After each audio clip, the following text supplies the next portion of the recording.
नमस्कार, आप देख रहे हैं कॉमोडिटीज लाइव इवनिंग एडिशन। और मार्केट्स पे आज के सत्र में सोने चांदी पे मुनाफा वसूली देखने को मिल रही है। हालांकि क्रूड अंतर्राष्ट्रीय बाजारों पे और घरेलू बाजारों पे अच्छी पकड़ मजबूत किए हुए है। आपको बताएंगे कौन सी कॉमोडिटीज है जहां पर दमदार एक्शन देखने को मिल सकता है। और एक लाइव कॉलर शो है, अपने कोई भी सवाल कॉमोडिटी मार्केट से जुड़े हुए आप इस शो में पूछिए। 1800-180-180-3545 पे कॉल करके, हमारी टोल फ्री लाइन है जो आपके लिए ओपन है अगले आधे घंटे। और 0120-425-8237 पे भी कॉल करके अपने सवाल पूछ सकते हैं आप। चलिए फटाफट से मार्केट्स का अपडेट देखते हैं। आज के सत्र में ग्वार में भारी गिरावट देखने को मिली। एग्री स्पेस में आज के सत्र में मुनाफा वसूली ज्यादा देखने को मिल रही थी। एनसीडीएक्स पे ग्वार सीड 300 रुपए नीचे है कल की क्लोजिंग के हिसाब से। और एनसीडीएक्स चना वायदा में देखें तो यहाँ पर भी 1/4% के आसपास की गिरावट ही देखने को मिली। 3850 का लेवल आता हुआ नजर आया। इसके अलावा जीरा यहाँ पर भी 1% की गिरावट। और टर्मरिक में आधे फीसदी का डेंट पड़ा, 32 रुपए यहाँ पर साफ हुए, 7032 की क्लोजिंग। और साथ साथ धनिया, इसमें भी 114 रुपए की गिरावट आज के सत्र में रजिस्टर हुई। 2% से ज्यादा की गिरावट धनिया अगस्त वायदा में देखने को मिली। तो तमाम एग्री स्पेस से जुड़ी जो कमोडिटीज थी वहां पर तो प्रॉफिट बुकिंग थी। सोयाबीन, सोया ऑयल और मस्टर्ड, इनमें भी लगभग आधे फीसदी के आसपास की गिरावट मस्टर्ड पे देखने को मिली। 17 रुपए यहाँ पर नीचे भाव दिखाई दिए कल के क्लोजिंग के हिसाब से। और सोयाबीन में भी 12 रुपए की गिरावट के साथ आज के सत्र में कामकाज होता हुआ नजर आया। 3497 का स्तर। लेकिन जो एक्शन था वो था बेस मेटल्स और साथ ही साथ क्रूड के बाजार पे। सबसे पहले अपडेट आपको देते हैं सोने चांदी की कीमतों पे, क्योंकि इस समय जो कारोबार हो रहा है उसके हिसाब से 177 रुपए सोना कमजोर है, लगभग आधे फीसदी गिरावट, 30,440 का भाव। और सिल्वर में भी आधे फीसदी की गिरावट आ चुकी है, 268 रुपए की गिरावट आज के सत्र में रजिस्टर हो रही है। क्रूड शुरुआती सत्र से हम देख रहे थे 5100 के लेवल के ऊपर ट्रेड कर रहा था, अभी 5100 के लेवल के नीचे आया है। अभी भी 1% की तेजी आज क्रूड के बाजार में देखने को मिली है। और अंतर्राष्ट्रीय बाजारों में भी कीमतें तेज हैं। हालांकि अभी देखा जाए तो अगले सीरीज का जो फ्यूचर्स है वो थोड़ा डिस्काउंट में ट्रेड कर रहा है। लेकिन अगर आप कॉपर जिंक को देखें तो कल की तेजी के बाद कॉपर आज 1% नीचे है। जिंक में भी अब जो गिरावट है वो 1.5% हो चली है, लगभग 2.5 रुपये के आसपास की गिरावट है MCX से कॉन्ट्रैक्ट में। और निकल यहाँ पर 1.5 रुपये के आसपास की तेजी इसको 965.8 के लेवल पे ले आई है। तो लेड, एल्यूमिनियम, लेड हालांकि कमजोर है, आज एक और गिरने वाली कमोडिटीज बेस मेटल में लगभग 1.5% नीचे है। लेकिन एल्यूमिनियम सुबह से गेन बनाए हुए आधे फीसदी की मजबूती यहाँ पर देखने को मिल रही है। तो तमाम कमोडिटीज जहाँ पर एक्शन स्ट्रांग है। लेकिन ऐसे में कौन सी कमोडिटीज पर नजर रखनी चाहिए, इस पर बात करने के लिए अनुज गुप्ता जी मेरे साथ जुड़े हैं, डीवीपी एंजल कमोडिटी के। अनुज जी नमस्कार, स्वागत है। सबसे पहले सोने और चांदी से शुरुआत करते हैं।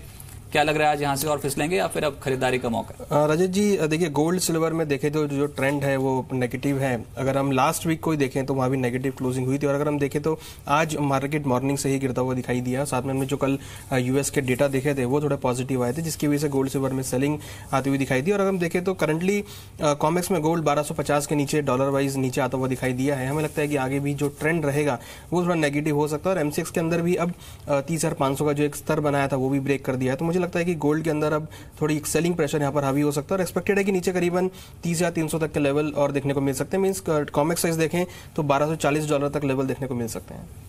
साथ साथ क्रूड पे क्या किया जाए? 1% की जो स्ट्रेंथ बनी 5100 के लेवल जो कामकाज हो रहा है इस समय, आपको टिकाऊ लगते हैं या फिर थोड़ी प्रॉफिट बुकिंग कर लेनी चाहिए जिनके पास तेजी की पोजीशन हो? देखिए, मुझे लगता है कि एक बार प्रॉफिट बुक कर सकते हैं, मगर हमें ये ध्यान रखना चाहिए कि जो फंडामेंटल फैक्टर है जहां पर नॉर्वे की स्ट्राइक हुई है वो हमें लगता है कि थोड़ी पॉजिटिव हो सकती है। और हो सकता है कि क्रूड के अंदर बाय ऑन डिप्स की स्ट्रेटेजी बना के चले, क्योंकि ट्रेंड पॉजिटिव है तो बाय ऑन डिप्स रहेगी। तो हमें लगता है कि नीचे अगर भाव 5080 के आसपास मिलते हैं तो बाय करके चलें। स्टॉप लॉस 5030, टारगेट करीबन 5150 तक हो सकता है। मीन्स अगर हम डॉलर वाइज देखें तो करीबन 75 तक WTI में देखने को मिल सकते हैं लेवल्स। चले, लेकिन हम सुबह से जो ट्रैक कर रहे हैं वो है मुंबई की बारिश को, और बेहाल कर दिया है मुंबई को। मुंबई की बारिश ने एक तरीके से शामत बना दी है मुंबई की। कल शाम से लगातार हो रही बारिश की वजह से मुंबई और आसपास के इलाके पानी में डूबे नजर आ रहे हैं। सड़क और रेल लाइनों पर पानी भरने से दौड़ती भागती मुंबई पर जैसे कर्फ्यू सा लग गया। सड़कों पर घुटनों तक पानी भर गया है, कई इलाकों और घरों में पानी घुस गया है। ये बता दें आपको कि मुंबई के सबब यानी बाहरी इलाकों में भारी बारिश से सबसे ज्यादा असर नाला सुपारा पर पड़ा है। यहां रेल लाइनें पानी में डूब गई हैं। नाला सुपारा में लोकल ट्रेन सेवा ठप हो गई है। ट्रेनों को बाहरी इलाकों में रोक दिया गया है। मुंबई से सटे पालघर में वसई में बारिश का पानी घरों तक घुस गया है। तो बहुत बुरी हालत इस समय मुंबई निवासियों की हो रही है। देखना होगा कि BMC उस पर क्या अब अपडेट देती है। लेकिन जो आप विजुअल्स देख पा रहे हैं उसके हिसाब से तो हम यहाँ पर बैठे आंकलन लगाना बहुत मुश्किल है किस तरीके से इस समय जनजीवन जो है उस पर असर पड़ता हुआ नजर आया।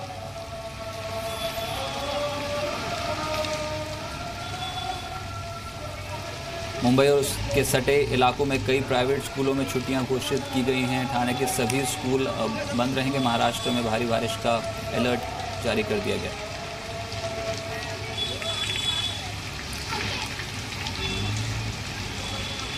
चलिए आगे बढ़ते हैं और फिर से कॉमोडिटीज पे ही लौटते हैं। आप कोई भी सवाल इस शो में पूछ सकते हैं। मेरे साथ अनुज गुप्ता जी से मौजूद है। अनुज जी, एक टेक आपका, अगर कोई बेस मेटल्स अभी इवनिंग ट्रेड के लिए चुनना हो तो कौन से बेस मेटल्स पे अभी नजर है जहां पर एकदम से प्रॉफिट कमाने का चांस ज्यादा हो? देखिए, कॉपर हमें लगता है कि जहां से एक बॉटम आउट होता हुआ दिख रहा है, हमें लगता है कि कॉपर में बाय इनिशिएट कर सकते हैं 432 के अराउंड में। स्टॉप लॉस 427 का, टारगेट करीबन 440 तक हो सकता है। तो हमें लगता है कि कॉपर एक बेट रहेगा जहां से हम बाय इनिशिएट की जा सकती है इवनिंग सेशन के लिए। अच्छा, यानी कि आज की जो गिरावट है उसको आप बोल रहे हैं कि खरीद लीजिए और टारगेट आप 440 ये एक्सपेक्ट कर रहे हो। 427 बहुत इंपॉर्टेंट सपोर्ट जोन है क्या इसके आसपास जो आपने स्टॉप लॉस लगाने की? देखिए, बिल्कुल, अगर हम देखें तो लास्ट वीक भाव करीबन 428 से मूव किया था और वहां से एक अपसाइड मोमेंटम करीबन 440 तक देखने को मिला था। तो अगेन मुझे लगता है कि एक double bottom kind of chart पे जो स्ट्रक्चर है वो बनता हुआ दिखाई दे रहा है। मुझे लगता है कि यहाँ से एक बाउंस बैक होना चाहिए। साथ में जो बाकी टेक्निकल इंडिकेटर्स हैं वो भी यहाँ पर सजेस्ट कर रहे हैं कि बाय की एक्टिविटी हो सकती है। तो हमें लगता है कि कॉपर में बाय इनिशिएट की जा सकती है। एक बार ग्वारगम और ग्वार सीड पे भी आज आप शुरुआत में आपसे मैं एक टेक ले लेता हूँ, उसके बाद हम कॉलर्स के पास जाएंगे। बहुत सारे कॉलर्स जो हैं वो इस समय वेट कर रहे हैं अपने सवाल पूछने के लिए, लेकिन क्योंकि बहुत ज्यादा गिरावट हो चुकी है तो क्या किया जाए आज के सत्र में जिस तरह की क्लोजिंग देखने को मिली? देखिए, पिछले 2 हफ्तों में काफी अच्छी तेजी हमने ग्वारसीड और ग्वारगम में देखी थी, जिसका आज एक रिएक्शन देखने को मिला, एक प्रॉफिट बुकिंग यहाँ पर हुई है। तो महज मुझे लगता है कि ये प्रॉफिट बुकिंग रहेगी। हालांकि हमें लगता है कि जो ट्रेंड है थोड़ा पॉजिटिव ही है, तो इसके अंदर अभी भी बाइंग करके चल सकते हैं। अगर हम ग्वारसीड को बात करें तो हमें लगता है कि 4100 के आसपास अगर भाव मिलते तो बाय करके चलें। ऊपर टारगेट अगेन 4250 तक हो सकता है। स्टॉप लॉस 4020 पे लगा सकते हैं। और ग्वारगम हमें लगता है कि करीबन 8500 का राउंड बाय कर सकते हैं। ऊपर टारगेट अगेन 9000 तक देखने को मिल सकता है। तो ओवरऑल अगर देखें तो जो ट्रेंड बना है वो पॉजिटिव है, तो ट्रेंड के साथ चलें, बाय ऑन डिप्स की स्ट्रेटेजी ले सकते हैं। चलिए फटाफट से कॉलर लेने शुरू करते हैं। पहले व्यूअर इस समय जुड़ चुके हैं, नेहा जी इंदौर से। नेहा जी नमस्कार। Good evening sir. हाँ जी, गुड इवनिंग, पूछिए अपना सवाल। सर, मेरा क्रूड में सवाल था। मैंने 2 लॉट शॉर्ट किए हुए हैं 5105 पर। आज ही का ट्रेड है ये आपने क्या सोच के शॉर्ट किया और कहाँ तक के टारगेट्स रखे हैं आप पहले ये बताइए। सर, मेरा टारगेट बहुत ज्यादा लंबा नहीं है, बस टारगेट मेरा है 5050 तक का। 50-50 के टारगेट के लिए बेचा है क्रूड। कैसा सौदा लग रहा है अनुज जी, क्या इसको होल्ड किया जाए? स्ट्रिक्टली स्टॉप लॉस बताइए जिनको सौदे पे लगाना होगा। देखिए, स्टॉप लॉस करीबन 5120 का रहेगा और मुझे लगता है कि एक बार 5080 के आसपास अच्छा सपोर्ट आता है। अगर वहां पर एक बार बुक करना चाहे तो वहां बुक कर सकते हैं, क्योंकि हमें लगता है कि वहां से मार्केट एक बार बाउंस हो सकता है। तो 5080 के आसपास लेवल मिले तो वहां प्रॉफिट बुक कर सकते हैं। अदरवाइज ट्रेलिंग स्टॉप लॉस लगाकर पोजीशन को होल्ड करते चलें। फाइनल स्टॉप लॉस 5120 का रहेगा। 5120 का स्टॉप लॉस, 5080 का एक टारगेट रहेगा। 5080 तोड़ा तो कहां तक जा सकता है क्रूड? देखिए, 5080 अगर तोड़ेगा तो क्योंकि ट्रेंड पॉजिटिव है तो ज्यादा सस्टेन नहीं करेगा। हमें लगता है कि अगर स्पाइक आया भी तो 5050 तक स्पाइक आएगा, वहां से अगेन बाउंस बैक देखने को मिल सकता है। चलिए ठीक है, मेरे साथ ललित बंसल जी जुड़े हैं। ललित जी नमस्कार। सर, सवाल पूछिए। सर मेरी स्पॉट मार्केट में सर ग्वार है, तो ये अगस्त, ये 9 अक्टूबर का महीने तक इसका लास्ट क्या भाव आ सकता है? अच्छा, अक्टूबर तक क्या भाव देखते हैं अनुज जी? देखिए, मुझे लगता है कि हो सकता है कि 4200 का जो एक स्तर है उसके ऊपर सस्टेन नहीं कर पा रहा है, बट मुझे लगता है कि जो ट्रेंड हो सकता है वो करीबन 4400 से लेकर 4500 तक हो सकता है। मींस 4500 के आसपास तक हम वो लेवल देख पाएंगे। तो मुझे लगता है कि अक्टूबर तक 4500 तक के लेवल देखने को मिल सकते हैं। सोयाबीन पे एक और आपका टेक चाहिए था। आज के सत्र में जिस तरीके का ट्रेड इमर्ज हुआ सोयाबीन में, आपको लगता है कि निचले स्रोत से खरीदारी करके चलेंगे तो इस समय रिस्क रिवॉर्ड रेशियो के हिसाब से सोयाबीन एक बेहतर कमोडिटी? देखिए, बिल्कुल, जो अक्टूबर वायदा है वो करीबन 3500 के अराउंड चल रहा है। मुझे लगता है कि यहाँ पर भी बाय इनिशिएट की जा सकती है और एक्सपेक्टेड है कि ऊपर करीबन 3600 तक, 3500 से 3600 तक के लेवल मिल सकते हैं। तो सोयाबीन हमें लगता है कि बाय करके चला जा सकता है। हालांकि फंडामेंटल भी सपोर्टिव है, तो मुझे लगता है कि सोयाबीन के अंदर बाय इनिशिएट की जा सकती है। चलिए, लेकिन एग्री स्पेस की हम बात कर रहे हैं और उस पर एक बड़ी खबर यह है कि सरकार ने किसानों के लिए एमएसपी का ऐलान तो कर दिया, लेकिन देश के किसानों को इसका पूरा फायदा कैसे मिले, इसके लिए खरीद पॉलिसी में सुधार की सख्त जरूरत है। जी बिजनेस को खबर मिली है कि सरकार अगले हफ्ते कैबिनेट की बैठक में नई खरीद पॉलिसी पर फैसला लेने वाली है। चलिए प्रकाश मेरे सहयोगी इस पे ज्यादा जानकारी दे रहे हैं। प्रकाश, क्या है पूरी खबर, जरा विस्तार से बताएं। देखिए, सरकार के सामने सबसे बड़ी चुनौती अब है वो ये है कि प्रोक्यूरमेंट कैसे बढ़ाई जाए फसलों की, क्योंकि एमएसपी की घोषणा, अगर ज्यादा एमएसपी की घोषणा सरकार ने कर दी है, अब इसका इसका सही मायने में फायदा जो है किसानों को तब होगा जब प्रोक्यूरमेंट का जो इंफ्रास्ट्रक्चर है उसको मजबूत किया जाए, क्योंकि एमएसपी का प्रावधान अभी भी है, लेकिन ज्यादा से ज्यादा फायदा जो है किसानों को नहीं हो पाता, क्योंकि जो राज्य दिलचस्पी दिखाते हैं वहीं किसानों को फायदा होता है। जिन राज्यों की तरफ से दिलचस्पी नहीं दिखाई जाती है वहां किसानों को फायदा नहीं होता है। ये सरकार के सामने सबसे बड़ी चुनौती है। एमएसपी की में बढ़ोतरी की घोषणा से ज्यादा बड़ी चुनौती यह है कि प्रोक्यूरमेंट पॉलिसी को, प्रोक्यूरमेंट का जो इंफ्रास्ट्रक्चर है उसको स्ट्रांग किया जाए। उसको लेकर कई फॉर्मूले पर चर्चा हुई है और सरकार अब उन फॉर्मूलों उस पर अंतिम रूप से एक निर्णय सरकार कर चुकी है और उस पर अंतिम मुहर लगा चुकी है और इसकी घोषणा जो है अगले हफ्ते कैबिनेट की बैठक में हो सकती है। एक से ज्यादा फॉर्मूले पर चर्चा हो रही है, जिसमें यह है कि जो ट्रेडर है या जो प्राइवेट कंपनी है उनको प्रोक्यूरमेंट के मैकेनिज्म में शामिल किया जाए। वो उनका रजिस्ट्रेशन हो, किसान उनके पास जाए, अपने फसल को उनको दे और एमएसपी के प्राइस पे अपनी फसल उनको बेच दे। उसके बाद ये होगा कि अगर मार्केट प्राइस एमएसपी के प्राइस से कम है तो उस सूरत में ये होगा कि सरकार जो है उनके बीच का जो गैप है वो ट्रेडर को या निजी कंपनी को देगी। दूसरा जो तरीका अपनाया जा रहा है वो ये है कि राज्यों को भी इस बात के ज्यादा अधिकार मिले कि सरकार से बिना मंजूरी लिए ही वो अतिरिक्त फसल की खरीद कर सकते हैं। इसके अलावा प्राइवेट प्लेयर्स को कुछ इंसेंटिव देने की भी चर्चा हो रही है। अब एक अहम चीज ये है कि क्या डोर स्टेप पे या गांव के नजदीक में ही कोई प्रोक्यूरमेंट एजेंसी बनाई जा सकती है।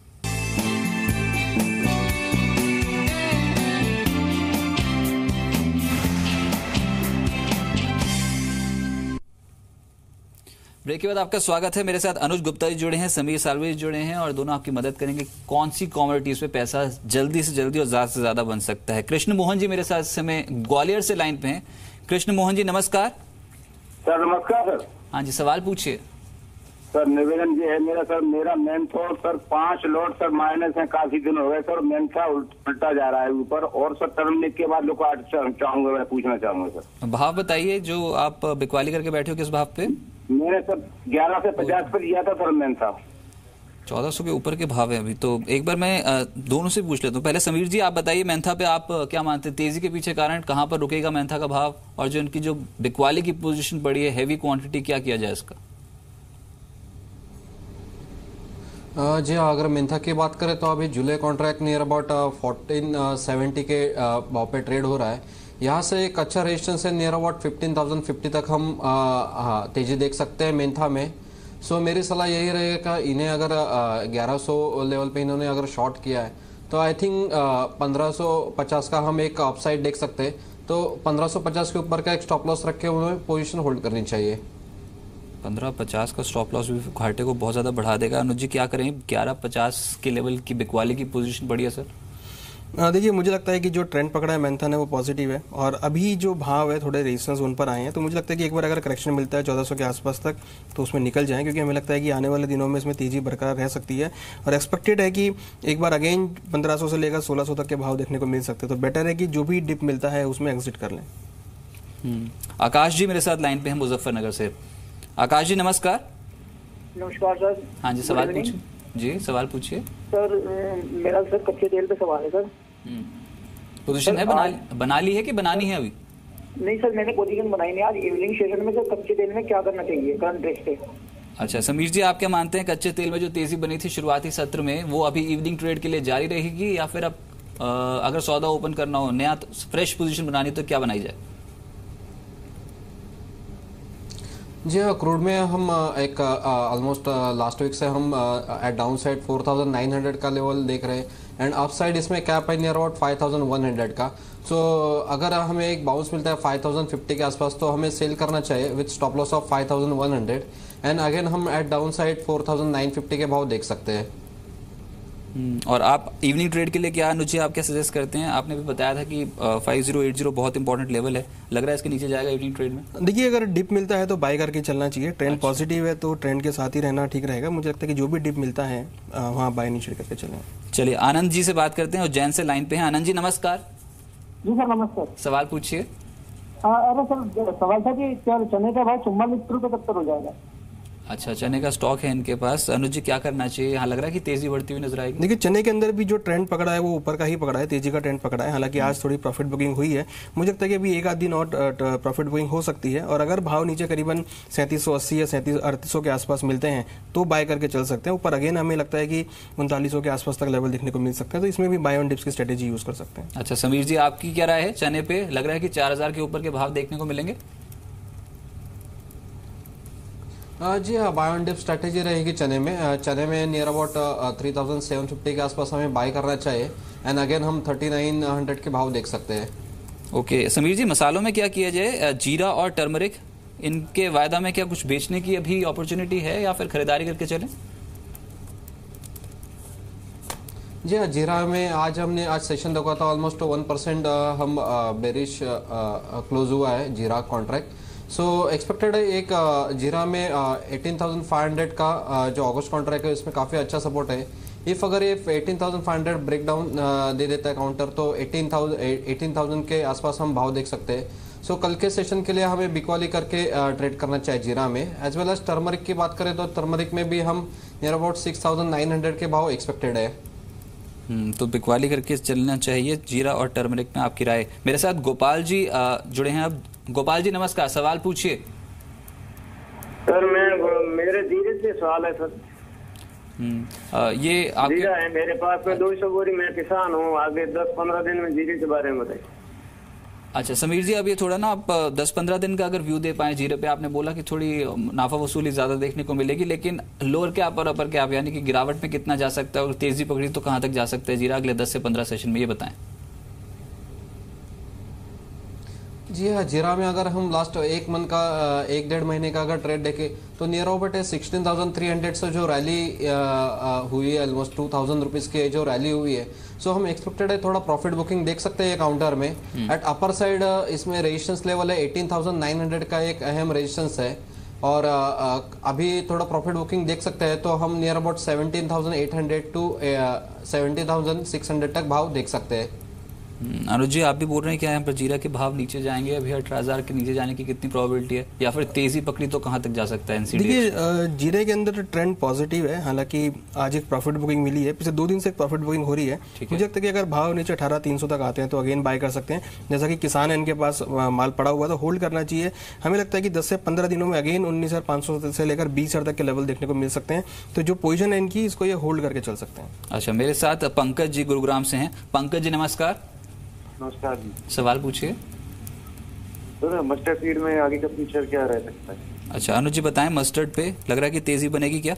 जी बिल्कुल, मस्टर्ड के अंदर भी देखें तो जैसे हम पूरे ही ऑयल सीड पैक में देख रहे हैं तेजी का माहौल, तो मुझे लगता है कि सोयाबीन, रिफाइंड और आरएम सीड, सरसों के अंदर भी हमें लगता है कि तेजी का माहौल रहेगा। करंटली भाव 4150 के अराउंड चल रहे हैं, हमें लगता है जल्दी ही 4250 से लेकर 4300 तक के लेवल देखने को मिल सकते हैं। तो इसके अंदर भी एक पॉजिटिव ट्रेंड पकड़ा है, तो मुझे लगता है कि इसमें भी बाइंग में ही रहना चाहिए। अच्छा, अगर बाइंग करें तो फिर स्टॉप लॉस कहां पर लगाएं और टारगेट एक बार फिर से बता दें। देखिए स्टॉप लॉस जो रहेगा वो करीबन 4080 का रहेगा और टारगेट ऊपर करीबन 4300 तक हो सकता है। 4080 के नीचे स्टॉप लॉस और 4300 तक के टारगेट्स हायर एंड पे देखने को मिल सकते हैं।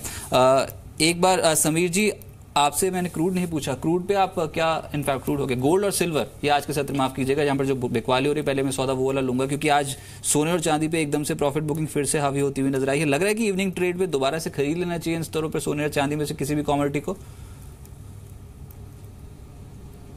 जी, अगर गोल्ड और सिल्वर की अगर बात करें तो हम आज इवनिंग के लिए भी हम एक बेरिश ट्रेंड देख सकते हैं गोल्ड सिल्वर में।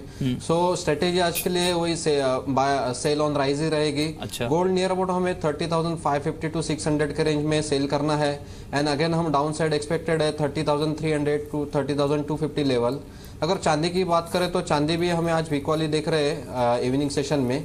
सो 39,700 टू 39,800 के रेंज में हमें सेल करना चाहिए और अगेन हम डाउन साइड एक्सपेक्टेड है 39,300 टू 39,200 के भाव देख सकते हैं। ओके, और अगर कोई बेस मेटल पे आज इवनिंग ट्रेड ओपन करना हो तो समीर जी क्या होगा वो? बेस मेटल में अगर ट्रेड कर रहे हैं तो लेड एक अच्छा सपोर्ट ब्रेकडाउन दिया है। सो लेड हमें सेल करना चाहिए, नियर अबाउट 158। स्टॉप लॉस रहेगा 160 एंड एक्सपेक्टेड डाउन साइड 154 का देख सकते हैं हम। अशोक भाई जी मेरे साथ अहमदाबाद से जुड़े हैं। अशोक भाई जी नमस्कार, सवाल पूछिए। हाँ, मेरा सवाल ये है कि जीरा में क्या लग रहा है यार? ये कितने दिनों का नजरिया आपका सर? मैंने अभी तो बेचा है 188 का लोड है, 25 टन बेचा है माल।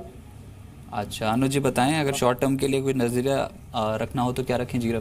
देखिए जीरे के अंदर मुझे लगता है कि जो ट्रेंड है वो पॉजिटिव ही है। हमें लगता है कि 19,500 से लेकर 20,000 तक के लेवल मिल सकते हैं। स्ट्रॉन्ग सपोर्ट अगर ट्रेडिंग पॉइंट ऑफ व्यू से करीबन 17,800 का रहेगा, तो जो भी डिप मिलता है उसमें बाय करके चलें। स्टॉप लॉस 17,800 का रहेगा। टारगेट करीबन 19,500 से लेकर 20,000 तक हो सकता है।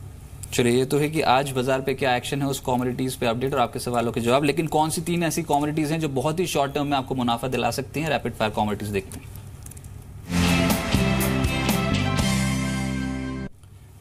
अनुज जी, पहली कमोडिटी आपकी ओर से। देखिए, हमारी तरफ से पहली कॉपर रहेगी जो हमने बाय रेकमेंड किया है। स्टॉप लॉस 427, टारगेट 440 तक हो सकता है। ओके, समीर जी दूसरी कमोडिटी बताएं। जी आज गोल्ड पे हम ध्यान दे सकते हैं। Cell gold near 30,550, stop loss 30,700 और डाउन साइड में हम टारगेट 30,300 का दिख रहे हैं। ओके, अनुज जी आखिरी कमोडिटी आज के लिए। नेचुरल गैस में सेलिंग करके चल सकते हैं। स्टॉप लॉस 199, टारगेट 187 तक हो सकता है। चलिए, बहुत शुक्रिया अनुज जी और समीर जी आपका मेरे साथ जुड़ने के लिए और कमोडिटी मार्केट पे अपडेट देने के लिए, साथ ही साथ दर्शकों की मदद करने के लिए।